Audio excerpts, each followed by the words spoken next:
देखें कि कैसे एक खराब मोड़ दूसरे मोड़ को जन्म देता है। एक बार की बात है, एक बहुत ही चालाक और शरारती लोमड़ी रहती थी। वह अन्य जानवरों से मीठी मीठी बातें करता था और उनका विश्वास हासिल करता था, उनके साथ चालाकी करने से पहले। एक दिन लोमड़ी एक सारस से मिली। उसने सारस से दोस्ती की और एक बहुत अच्छे दोस्त की तरह व्यवहार किया। जल्द ही उसने सारस को अपने साथ दावत के लिए आमंत्रित किया।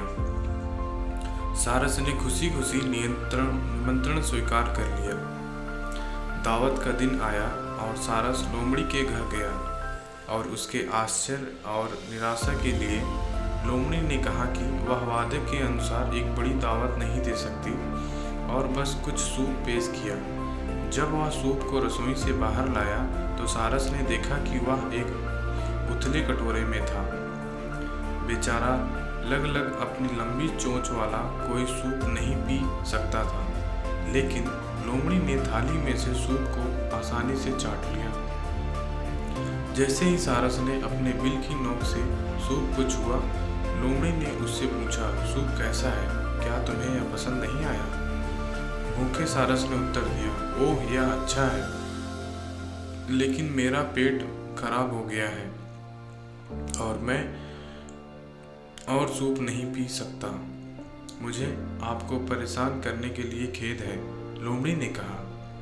सारस ने जवाब दिया, ओह डियर, प्लीज़ सॉरी मत बोलो।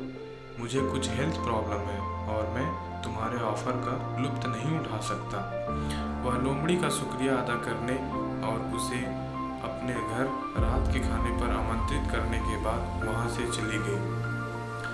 चालाक लोमड़ी और चतुर सारस की कहानी दिन आ पहुंचा और लोमड़ी सारस के यहाँ पहुंच गई। खुशामद का आदान प्रदान करने के बाद सारस ने लंबी गर्दन वाले एक संकीर्ण जार में उन दोनों के लिए सूप परोसा। वह अपनी लंबी चोंच से आसानी से सूप पी सकती थी, लेकिन लोमड़ी स्पष्ट रूप से नहीं खा सकती थी।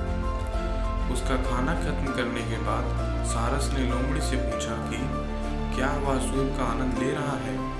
लोमड़ी को वह दावत याद आई जो उसने खुद सारस को दी थी और उसे बहुत शर्मिंदगी महसूस हुई। वह हकलाते हुए बोला, मैं बेहतर होगा कि मैं अब चला जाऊं, मेरे पेट में दर्द है। अपमानित होकर वह दौड़ता हुआ वहां से चला गया। नैतिक, एक बुरा मोड़ हमेशा दूसरे को जन्म देता है।